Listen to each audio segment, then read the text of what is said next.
Hello viewers, welcome to ज्ञान कौशल। वैकल्पिक प्रश्नों की श्रृंखला में हम आगे के प्रश्नों को देख लेते हैं। तो प्रश्न है आपका, सूची 1 का मिलान सूची 2 से करना है, यानी राइट आंसर पे क्लिक करना है आपका।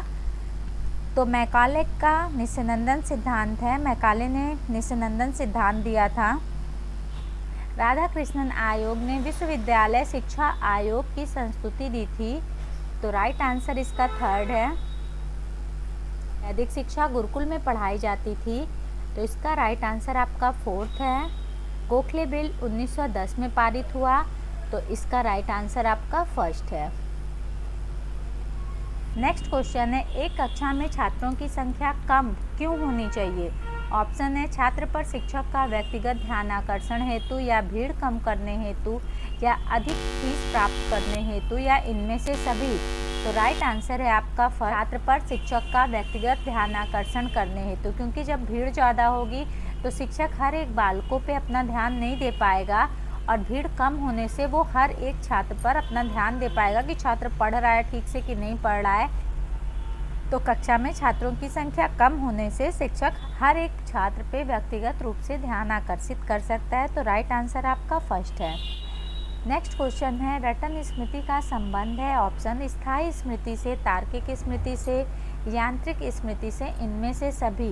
तो राइट आंसर है रटन स्मृति का संबंध यांत्रिक स्मृति से, यानी यंत्र की भांति बालक किसी भी चीज़ को रटता है, समझता नहीं है, इस वजह से वो स्मृति यांत्रिक स्मृति कहलाती है। नेक्स्ट क्वेश्चन है, टर्मन के अनुसार बुद्धि लब्धि को सूची 1 से सूची 2 का मिलान करना है। तो ये टर्मन के अनुसार है। बुद्धि लब्धि अलग अलग शिक्षा शास्त्रियों के अकॉर्डिंग अलग अलग है, यानी संख्या थोड़ी सी कम किसी की और थोड़ी किसी की ज़्यादा है। टर्मन ने क्या कहा था, 90 से 110 तक की उन्होंने बुद्धि को सामान्य बुद्धि की श्रेणी में लेके आए थे टर्मन। तो इसका सेकंड आंसर सही है। 70 से 80 को इन्होंने क्षीण बुद्धि कहा था, और 140 से 155 तक प्रतिभाशाली बुद्धि टर्मन के अकॉर्डिंग है। तो इसका राइट आंसर आपका 1st है। नेक्स्ट क्वेश्चन है, प्राइमरी मेंटल एबिलिटी नामक पुस्तक के लेखक हैं। ऑप्शन है आपका थार्नडाइक, क्रो एवं क्रो, थर्स्टन, या स्किनर। राइट आंसर है आपका थर्स्टन। प्राइमरी मेंटल एबिलिटी के लेखक थर्स्टन हैं। नेक्स्ट क्वेश्चन है, शिक्षा शब्द समानार्थी है। ऑप्शन है निर्देशन का, विद्यालयीकरण का, प्रशिक्षण का, इनमें से सभी का। तो शिक्षा शब्द समानार्थी प्रशिक्षण का है। शिक्षा के समान जो दूसरा शब्द है वो प्रशिक्षण है। नेक्स्ट क्वेश्चन है, दाल रोटी का उद्देश्य ब्लू जैकेट उद्देश्य तथा व्हाइट कॉलर का उद्देश्य संबंधित है। ऑप्शन है सांस्कृतिक उद्देश्य से, या जीवन को पूर्णता प्रदान करने के उद्देश्य से, या जीविकोपार्जन के उद्देश्य से, या ज्ञानार्जन के उद्देश्य से। तो राइट आंसर है व्हाइट कॉलर का उद्देश्य है जीवन को पूर्णता प्रदान करने के उद्देश्य से। तो राइट आंसर आपका 2nd है। नेक्स्ट क्वेश्चन है आपका, वर्धा शिक्षा का मुख्य उद्देश्य नहीं था।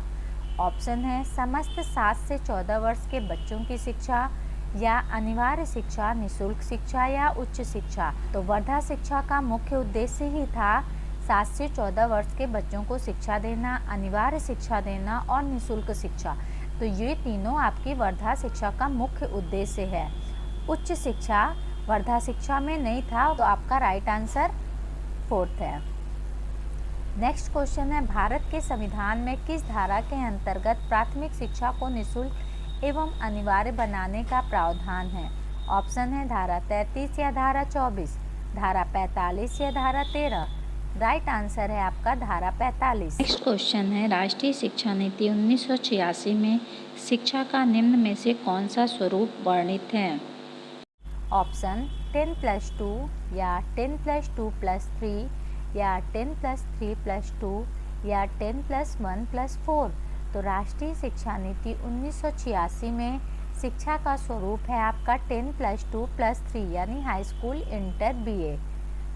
तो राइट आंसर आपका 2nd है। नेक्स्ट क्वेश्चन है, आधुनिक विद्यालयों का आधारभूत लक्ष्य है। ऑप्शन विद्यार्थियों के व्यवहारों का उचित विकास करना या विद्यार्थियों में नैतिक मूल्यों का विकास करना या विद्यार्थियों में सामाजिक रूप से स्वीकार्य व्यवहार की नींव डालना या विद्यार्थियों में सृजनात्मकता एवं व्यक्तित्व के गुणों का विकास करना।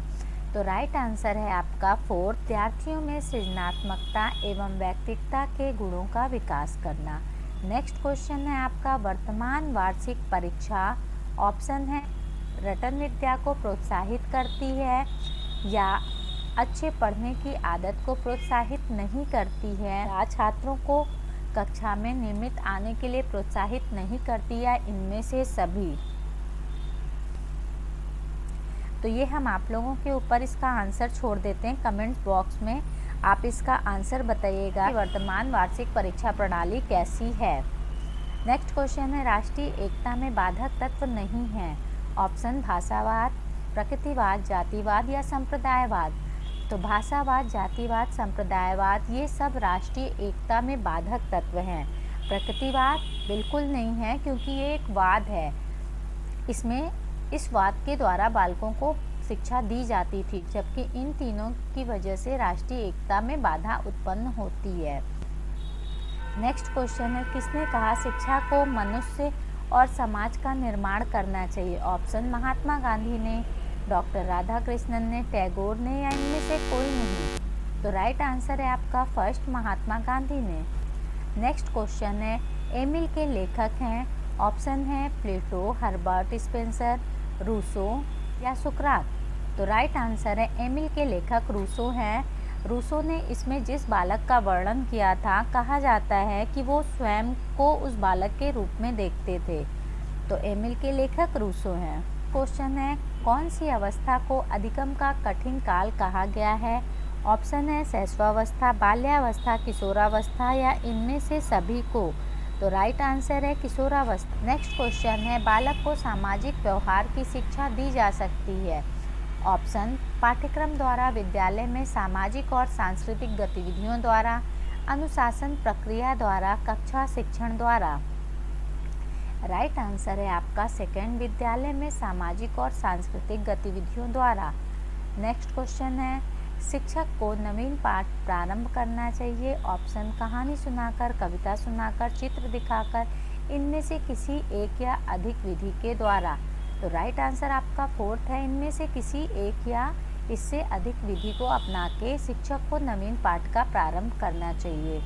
नेक्स्ट क्वेश्चन है, शिक्षा का अर्थ है विद्यालय में दिया जाने वाला ज्ञान या जोर जोर से पढ़ना या बालक की जन्मजात शक्तियों का विकास करना या विद्यालय बनाना। तो राइट आंसर है आपका थर्ड, शिक्षा का अर्थ है बालक की जन्मजात शक्तियों का विकास करना।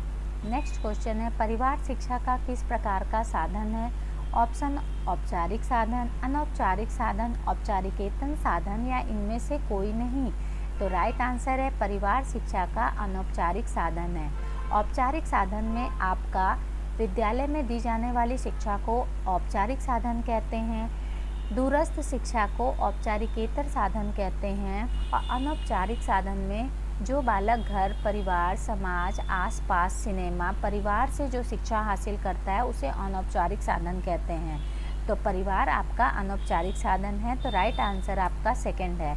शांति निकेतन के जन्मदाता कौन है। ऑप्शन है टैगोर, गांधी जी, विवेकानंद या अरविंद। तो राइट आंसर है आपका शांति निकेतन के जन्मदाता टैगोर हैं। नेक्स्ट क्वेश्चन है, श्री अरविंद का दर्शन आधारित है। ऑप्शन प्रकृति दर्शन पर, भोग दर्शन पर, योग दर्शन पर, वेदांत दर्शन पर। तो श्री अरविंद का दर्शन योग दर्शन पर आधारित है। राइट आंसर आपका थर्ड है। नेक्स्ट क्वेश्चन है, मध्यकाल में प्राथमिक स्तर की शिक्षा प्रदान करने वाली संस्था को कहते हैं। ऑप्शन है आपका पाठशाला, गुरुकुल, मकतब या मदरसा। तो राइट आंसर है मकतब।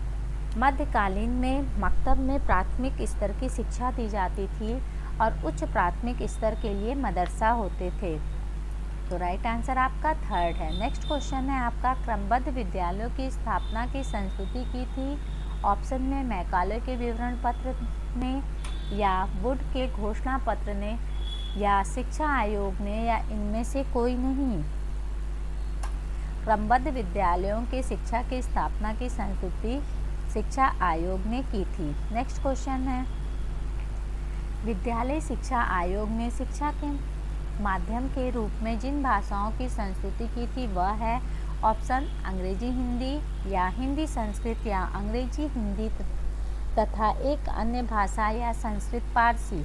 तो राइट आंसर है विश्वविद्यालय शिक्षा आयोग ने हिंदी, अंग्रेजी तथा एक अन्य भाषा की संस्तुति दी थी कि बालक को अंग्रेजी, हिंदी के साथ साथ एक अन्य भाषा को भी पढ़ाया जाए। तो आई होप आपको ये वीडियो पसंद आई हो। अगर आपको ये वीडियो पसंद आई हो तो प्लीज़ इस वीडियो को लाइक कीजिएगा। मेरे चैनल पे फर्स्ट टाइम है तो मेरे चैनल को सब्सक्राइब कीजिएगा और इस वीडियो को ज़्यादा से ज़्यादा शेयर कीजिएगा। तो चलिए अब अपनी नेक्स्ट वीडियो में मिलते हैं, तब तक के लिए गुड बाय।